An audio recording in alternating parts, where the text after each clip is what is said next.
तद्विप्रा बहुधा वदन्ति अग्निव्यवं मातरिष्वानमाहु। ओम शांति शांति शांति।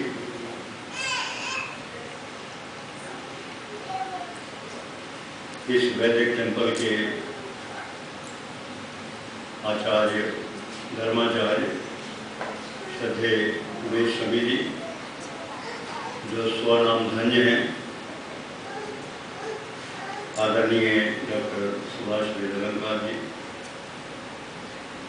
इस संस्था के आधार स्तंभ डॉक्टर देशबंधु संदौरा जी, सम्मानित अध्यक्ष श्री वीरेंद्र शर्मा जी, विश्वत जी, गुरबीर जी, अन्य अधिकारीगण, श्रद्धामय वंदनीय माता शक्ति, प्यारे बंधुओं, प्यारे बच्चों,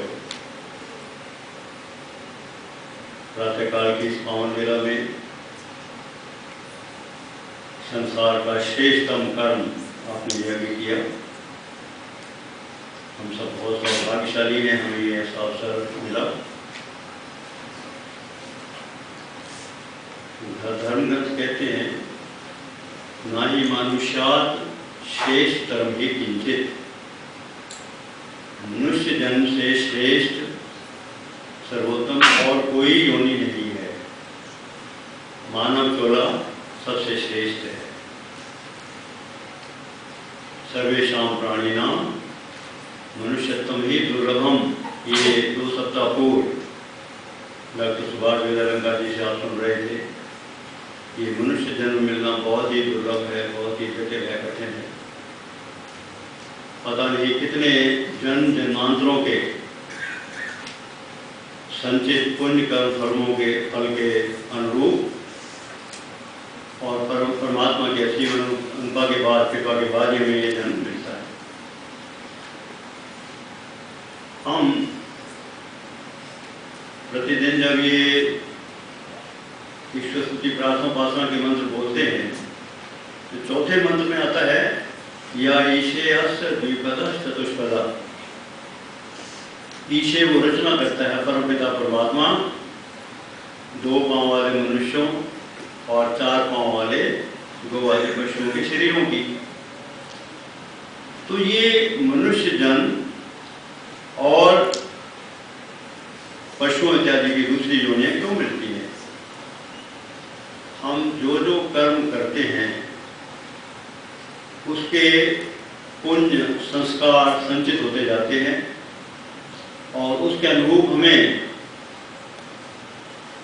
योनि, आयु और भोग प्राप्त होता है। अब आप देखिए, चाहे मनुष्य हो चाहे पशु हो, 4 बातें उनमें कॉमन है, समान है। खाना पीना जीवन को स्थैर्य प्रदान करने के लिए जरूरी है, भोजन आहार। दूसरा, निद्रा आवश्यक है विश्राम करने के लिए। तीसरा, मृत्यु का भय, चाहे मनुष्य हो चाहे पशु हो, उनको है। और चौथी समानता है, समानता जो है संतान उत्पत्ति। तो फर्क क्या हुआ? मनुष्य भी वही करते हैं, पशु भी वही करते हैं। धर्मो हीना पशु भी समाना। जो धर्म विहीन है वो मनुष्य होते हुए भी पशु के समान है। ये हमारे धार्मिक गुरु, हमारे धर्म ग्रंथ हमें उपदेश देते हैं। धर्म है क्या? यदि हम आज देखें, सेंसस फिगर जब पढ़ते हैं, जनगणना, जनसंख्या की गणना होती है, तो कोई अपना धर्म हिंदू लिखता है, कोई ईसाई लिखता है, कोई मुस्लिम लिखता है, कोई सिख है, कोई जैन है, कोई बौद्ध है। ये धर्म, संप्रदाय, मत, पंथ, इनमें 4 चीजें समान रूप से देखी जाती हैं। पहला है इनका धार्मिक कर्मकांड। पूजा पद्धति क्या है उनकी, इबादत का तरीका क्या है। दूसरा होता है विश्वास। उनका किन पर विश्वास है, कौन उनका इष्ट देव है, कौन उनका धर्म गुरु, मार्गदर्शक या पैगंबर है, कौन सा धर्म ग्रंथ वो उसको पूजा की दृष्टि से देखते हैं, उसको विश्वास रखते हैं। तीसरा होता है इनमें कॉमन, जो कई बार जटिल और कठिन बन जाता है, गूढ़ बन जाता है, वो है इनके सिद्धांत, इनके प्रिंसिपल्स, इनकी फिलॉसफी। और चौथा जो है वो समान भाव से सब धर्म, संप्रदाय, मत, पंथ में सब कुछ पाया जाता है, वो है सदाचार, सत आचार, श्रेष्ठ आचार, जैसे दया है, करुणा है, सच्चाई है, ईमानदारी है इत्यादि। सृष्टि के आदि में महर्षि मनु जी महाराज ने मनुस्मृति ग्रंथ लिखा, उसमें वो कहते हैं आचारः परमो धर्मा, सदाचार जो है सबसे बड़ा धर्म है, परम धर्म है। तो ये सदाचार क्या है? षष्ठ समोल्लास में, षष्ठ अध्याय में, छठे अध्याय में मनुस्मृति ग्रंथ के वो लिखते हैं धृति, क्षमा, दमो अस्तेयम, शौचम इंद्रिय निग्रह, धीर विद्या सत्यम आक्रोधो, दशकम धर्म से लक्षणम। धर्म के 10 लक्षण हैं। वो व्यक्ति धार्मिक है, धर्म के मार्ग का अनुसरण करने वाला है, जिनमें ये 10 गुण हों, सभी 10 न हो, 100% ना हो, ज्यादा से ज्यादा इन गुणों को, इन दिव्य गुणों को, सद्गुणों को अपनाने का प्रयास होना चाहिए। धृति, और याद रखें धारयति सा धर्म, जो धारण किया जाता है, जो आचरण में लाया जाता है, जो हम व्यवहार में अमल में लाते हैं, उसे ही धर्म कहते हैं। मैं ये पीत वस्त्र ले रहा हूँ, वानप्रस्थी हूँ, ये प्रतीक है, चिन्ह है। ब्रह्मचारी लोग सफेद श्वेत वस्त्र पहनते हैं, सन्यासी लोग भगवे कपड़े पहनते हैं, हम तिलक लगाते हैं, यज्ञों को भी धारण करते हैं, चोटी रखते हैं, ये सब प्रतीक है, चिन्ह है, बाह्य चिन्ह है। असली धर्मात्मा वो है इन चिन्हों को धारण करने के साथ साथ वो जीवन में इन 10 जो गुण गिनाए गए हैं मनुस्मृति में, इनको जीवन में धारण करें। धृति, धैर्य, धीरज, संतोष होना। देखिए हम बहुत उतावलेपन में होते हैं, बहुत जल्दबाजी में होते हैं। अब बीज भी जब हम लगाते हैं, बीज पहले जमीन में रहेगा, अंकुरित होगा, खरपतवार को हम हटाएंगे, खाद देंगे, पौधा बड़ा होगा, फिर फल लगेगा, फल पकेगा, तब मीठा होगा। स्वादिष्ट मीठा परिपक्वता पर ही आएगा। ऐसे ही हर काम को होने में समय लगता है। हमें उतावलापन जीवन में नहीं करना चाहिए। उतावलेपन में हम अपना नुकसान करते हैं, अपनी हानि कर बैठते हैं। फिर आए हैं तो दुख सुख रहेगा जीवन में। कष्ट का समय आ गया, एक ऐसा फेज आ गया जिसमें आप बीमार ज्यादा हो गए, आप आतुर हो जाते हैं, आप अधीर हो जाते हैं, धैर्य खो बैठते हैं, उसे खुद तो दुखी होते हैं। जो ऊपर आपके प्रचार में, जो आपके मदद करने में लगे हुए हैं, उनको भी आप दुखी करते हैं। इसलिए धैर्य का वहां रखना आवश्यक है। जैसे पहले मैंने कहा, उतावलापन नहीं, सहज पके सो मीठा होए।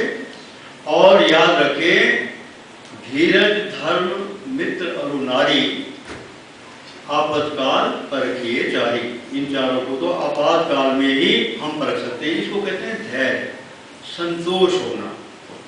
दूसरा, जो हमारे पास है उस पर हम संतोष करें, कंटेंटमेंट, सेटिस्फेक्शन हमारी रहे। हाँ, आगे बढ़ने के लिए हमें पुरुषार्थ जरूर करना है, प्रयत्न करना है, वहीं बैठ नहीं जाना है, परंतु जो उपलब्ध हो उसको अपने कर्म फल के अनुसार ये हमें मिला है ऐसा मान करके हमें संतोष करना। दूसरा होता है क्षमा, धृति क्षमा। क्षमा का अर्थ लिटिल मीनिंग है सहना, क्षमूष सहने, हम सहन करें। मैं एडमिनिस्ट्रेटर रहा हूँ 34 साल, एसडीओ से लेकर चीफ इंजीनियर तक रिटायर हुआ। तो नौकरी के दौरान गलतियां भी लोग करते थे, नीचे जो हमारे माता होते सबॉर्डिनेट होते थे, परंतु हर एक को पनिश नहीं किया जाता। ये देखा जाता है क्या सचमुच जान करके उसने गलती की है, या अनजाने में हुई है, या थोड़ी लापरवाही से हुई है, या आलस और प्रभाव के वशीभूत होकर की है। तो उसके अनुसार जब उनको पत्र लिखते हैं, जो हमें लेटर उसका जवाब आता है, उसके अनुरूप किसी को लेटर ऑफ एडवाइस लिख देते हैं, किसी को लेटर ऑफ वार्निंग कर देते हैं। परंतु कई ऐसे होते हैं जिन्होंने गलत काम किया होता है, जानकर किया होता है, उसको हम सस्पेंड भी करते हैं, उसको हम उनकी इंक्रीमेंट भी रोकते हैं, परंतु क्षमा भी करते हैं। क्षमा करना भी एक बहुत बड़ा बल है, उसके लिए भी हिम्मत चाहिए। इसलिए दूसरा आया क्षमा, धृति क्षमा। तीसरा है दम। दम का अर्थ हम लेते हैं तप। ता से तत्परता, तन्मयता, तल्लीनता, और पा से पुरुषार्थ, प्रयत्न, परिश्रम। तो दम तप है। जीवन में तप नहीं है तो आप कुछ नहीं ले सकते। धर्म के मार्ग पर धर्म हमें सिर्फ ये नहीं है कि हम किसी चीज को जबरदस्ती शरीर पे ही ओढ़ लें। धर्म का अर्थ जीवन में धारण करने के। दम का अर्थ दूसरा होता है दमन, हमारे मनोनिग्रह, उसको हम मनोनिग्रह भी कहते हैं। चित्त की वृत्तियों का नियंत्रण करना, जिसको महर्षि पतंजलि ने बाद में कहा ये योग है। योगश्च चित्त वृत्ति निरोधा, चित्त की वृत्तियों का निरुद्ध करना, नियंत्रण करना, काबू में करना, कंट्रोल में रखना, वो योग है। तो दमा और तप को हम यदि हम ट्रांसलेशन करें तो द्वंद्व सहनम तपः।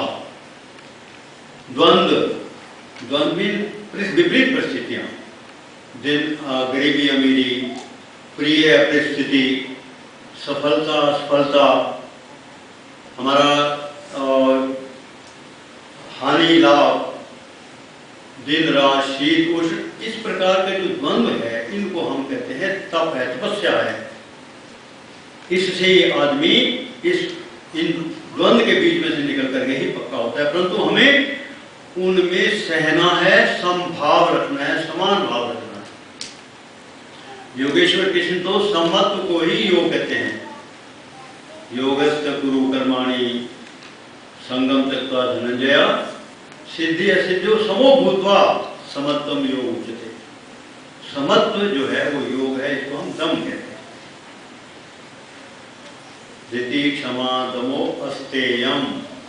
स्तेय होता है चोरी करना, चोरी किसी चीज को चुराना। किस चीज को चुराते हैं, उन पर हमारा अधिकार नहीं, उस वस्तु पर, व्यक्ति पर, स्थान पर, घर पर, किसी चीज पर, धन पर, पदार्थों पर हमारा अधिकार नहीं है, परंतु हम उसे कुचेष्टा करते हैं, लालसा करते हैं, ठगी से, छल से, प्रपंच से, अन्याय से उसको प्राप्त करने, वो स्तेय है। अस्तेय चोरी ना करना, ये धर्म का लक्षण है, धर्म का अंग है। शौचम, शौच कहते हैं शुचिता, शुद्धता, पवित्रता, निर्मलता, स्वच्छता। और मनुष्य में जो बहुत सुंदर लिखा है, अद्भिगात्राणि शुद्ध्यन्ति मना सत्येन शुद्ध्यति विद्या तपोभ्याम भूतात्मा बुद्धि ज्ञानेन शुद्ध्यति। हमें शुद्ध क्या शरीर नहीं करना था, शरीर तो जल से शुद्ध हो जाता है, अद्भि मीन हमारे गात्र, हमारे शरीर जो है, गात्र जो हमारे अद्भि जल से शुद्ध हो जाते हैं। मन सत्य आचरण से शुद्ध होता है। आत्मा की शुद्धि विद्या और तप से होती है, विवेक से और तप से होती है। और बुद्धि हमारी शुद्ध होती है ज्ञान उपार्जन से, ज्ञान से। शौचम इंद्रिय निग्रह, जितेंद्रिय होना चाहिए। शतपथ ब्राह्मण में आता है मातृवत परद्वारेषु परद्रवेषु लोषवत आत्मवत संभूतेषु यो पश्यति स पंडिता। पंडित कौन है, ज्ञानी कौन है, विद्वान कौन है? जो सब दूसरी स्त्रियों को अपनी माता के समान समझे, मन से श्रद्धापूर्वक,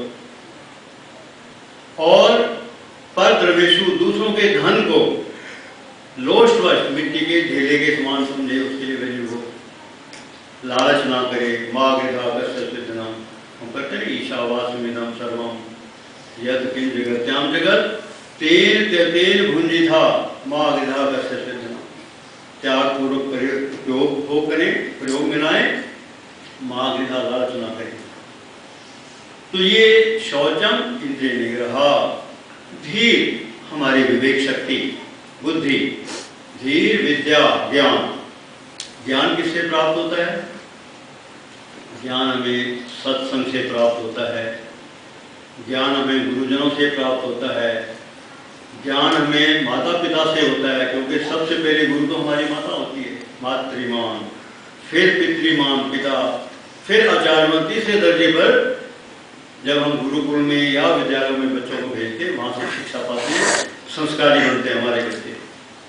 तो ज्ञान वहाँ से प्राप्त होता है। ज्ञान भक्ति से होता है। ज्ञान हमें आत्मविवेचन से होता है, आत्मविश्लेषण से होता है, सेल्फ इंट्रोस्पेक्शन से होता है। तो ज्ञान प्राप्त हो, ज्ञान से हमारी बुद्धि शुद्ध हो और हमारा जीवन सफल हो। ये मनुष्य जन्म हमें मिला है। ये फर्क तो पशुओं में और मनुष्यों में यही फर्क है, बुद्धि का, ज्ञान का, धर्म का फर्क है। धीर विद्या सत्यम आक्रोधो, सत्यम सत्य आचरण। सत्य क्या है? यथार्थ को सत्य कहते हैं। वास्तविक जो चीज जो जैसा रूप है, जो वस्तु जो चीज जैसी है, उसको वैसा समझना, जानना, मानना और अमल में लाना, इसको सत्य कहते हैं। यथार्थवाद को सत्य कहते हैं। सत्य आचरण होना चाहिए, सत्य भाषण होना चाहिए। और आक्रोध हो, हम छोटी छोटी बात पर क्रोध कर बैठते हैं, आपा खो बैठते हैं, उससे हो जाते हैं। योगेश्वर श्री कृष्ण गीता में कहते हैं क्रोध नहीं करना चाहिए, क्रोध महाचंडाल है। क्रोधात् भवति सम्मोहा, सम्मोहात् स्मृति विभ्रमा, स्मृति भ्रंशात् बुद्धि नाशो, बुद्धि नाशात् प्रणश्यति। व्यक्ति जो गुस्सा करता है, क्रोध करता है, वो सम्मोहित हो जाता है, वो कुछ मूढ़ अवस्था में आ जाता है। मूढ़ अवस्था में आने के बाद उसके बाद स्मृति विभ्रमा, याददाश्त, ज्ञान थोड़े समय के लिए विलोप हो जाता है। और ज्ञान नहीं रहा तो बुद्धि नाश होगी, बुद्धि नाश होगी तो वो स्थिति से गिर जाता है, अपने समाज में वो सिर उठाने लायक नहीं रहता। तो क्रोध इतना बड़ा महाचंडाल है। तो ये 10 लक्षण। अब कई बार ये आता है, हम चलते चलते, पढ़ते हुए, सुनते हुए, विचार करते बैठे, चिंतन करते हैं कि ये धर्म का मार्ग है या नहीं। हम अड़ जाते हैं, हमारा एक रास्ता जो अवरुद्ध हो जाता है। तो भी बहुत सुंदर श्लोक मनुस्मृति में दिया कि ऐसी स्थिति में याद रखो, वेदः स्मृति सदाचारः स्वस्य च प्रियम आत्मना एतद् चतुर्विधम प्राहु साक्षात् धर्मस्य लक्षणम। धर्म के 4 रास्ते हैं जानने के, निश्चय करने के। एक तो है सबसे पहले वेद। वेद जो ईश्वरीय ज्ञान है, जो स्वतः प्रमाण है, परमपिता परमात्मा ने सृष्टि के आरंभ में 4 महर्षियों को, अग्नि, वायु, आदित्य, अंगिराओं को, चारों वेदों का, ऋग्वेद, यजुर्वेद, सामवेद, अथर्ववेद का ज्ञान दिया। वो हमारे लिए मार्गदर्शक हैं। हम वेद मार्ग पर चलें। सम श्रुतेन गमेमहि, हमारा आचरण वेद अनुकूल हो, वेदानुसार हो। मा श्रुतेन विराजसी, वेद प्रतिकूल हमारा व्यवहार ना हो। तो वेद कालांतर में वेदों का पढ़ना मुश्किल हो गया, समझना मुश्किल हो गया। तब हमारे ऋषि मुनियों ने स्मृति ग्रंथ लिखे। वेद को श्रुति कहते हैं, प्रभु से सुना हुआ सीधा, और बाकी है स्मृति ग्रंथ। उन्होंने जो सुन करके, जो उसके अनुसार वेद अनुकूल जो ग्रंथ लिखे, उनमें 4 उपवेद हैं, 4 ब्राह्मण ग्रंथ हैं, 6 दर्शन शास्त्र हैं, 11 उपनिषदें हैं, वाल्मीकि रामायण है, महर्षि वेदव्यास का लिखा हुआ महाकाव्य महाभारत है, इत्यादि। वो जो आश ग्रंथ हैं उन्हें हम स्मृति ग्रंथ कहते हैं। उनके पढ़ करके, जान करके उस मार्ग को अपनाना। आपके वो उतना समय भी नहीं है तो सदाचारी पुरुष के पीछे लग जाइए। वेद स्मृति सदाचारा। हम कहते हैं रामो विग्रहान धर्मा। वाल्मीकि रामायण में अरण्य कांड में पढ़े, जंगल कांड जो है उसमें लिखे रामो विग्रहान धर्मा। राम शरीरधारी धर्म है। तभी आज तक 9-10 लाख साल हो गए, आज भी श्री राम को हम मर्यादा पुरुषोत्तम रह के उनकी पूजा करते हैं, उनको भगवान का रूप मानते हैं। तो सदाचारी पुरुष के पीछे लग जाइए, वो आपको धर्म के मार्ग पर ले जाएगा, वो धर्म का मार्ग होगा। और चौथा है स्वस्य च प्रियम आत्मना। स्वस्य च प्रियम आत्मा, जो आपकी आत्मा को, जो आपको स्वयं को जो पसंद है, अच्छा लगता है, वैसा व्यवहार दूसरे के साथ करो। जैसे मैंने कहा ना, उसमें आत्मवत सर्वभूतेषु, अपने समान बाकी प्राणियों से आप व्यवहार कीजिएगा। तो ये 4 चीजें हैं मार्गदर्शन के लिए कि धर्म का मार्ग है या नहीं। इनको फॉलो करके, इस मार्ग पर चलकर हम अपने जीवन को धर्म युक्त बना सकते हैं। धर्म का हमारा आचरण हो सकता है। और ये जो मनुष्य जन्म हमें मिला है, जो मोक्ष की प्राप्ति के लिए, ईश्वर की प्राप्ति के लिए, तभी संभव होगा जब हम वेद मार्ग पर चलेंगे, वेदों की ओर लौटेंगे, वेदों के बताए हुए नियमों का पालन करेंगे, आज्ञा का पालन करेंगे। और याद रखिएगा, धर्मो रक्षति रक्षिता। धर्म उसकी रक्षा करता है जो धर्म की रक्षा करते हैं, जो धर्म मार्ग पर चलते हैं, जो धर्मावलंबी हैं, जो जीवन में धर्म का ही रास्ता अपनाते हैं। धर्म भी उनकी रक्षा करता है। ऋग्वेद में एक सुंदर, मैं अंत में समापन करूंगा, एक सुंदर मंत्र आया ऋग्वेद में। ऋग्वेद के मंडल 1 और सूक्त 41 का पहला मंत्र है, सुगहा पंथा अनिक्षत आदित्यासो ऋतम यते ना अत्र अवखादो अस्तिवा। बहुत छोटा सा मंत्र है पर बहुत सुंदर है। ऋतम यते, ऋतम जो ऋत मार्ग को अपनाता है व्यक्ति, जो सत्य मार्ग पर चलता है, धर्म के मार्ग पर चलता है, जाता है, वो उसके पंथा सारे रास्ते अनिक्षर निष्कंटक और सुगा परमात्मा सुगम कर देता है। उसके रास्ते जो है अपना सुगमता से उसको प्राप्त हो जाते, मिल जाते हैं। आदित्यास, हे विद्वानों, हे ब्रह्मचर्य का तप करके ज्ञान अग्नि से प्रदीप्त विद्वानों, आप ये जानो, ना अत्र अवखादो अस्ति वह। ऐसे व्यक्ति को परमात्मा की कृपा से कोई भी किसी भी प्रकार का अवखाद, अवसाद, दुख, भय नहीं होता। ऐसा व्यक्ति दुख रहित और भय रहित हो जाता है।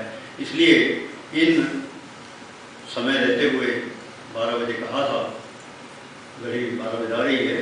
मैं अपने प्रवचन को, वक्तव्य को यहीं विराम देना चाहूँगा। सिर्फ ये कहूँगा, आइए वेदों की ओर लौटे, वेदों का स्वाध्याय करें, पठन पाठन करें और वेद अनुकूल अपना जीवन बनाएं। तभी हमारा कल्याण होगा, तभी हमारे बृहद परिवार जो ये आर्य समाज वैदिक टेम्पल में बैठे हुए हैं, इन सब का कल्याण होगा और हमारे भारत समाज का कल्याण होगा, हमारी राष्ट्रीय उन्नति। योग इति उपचार।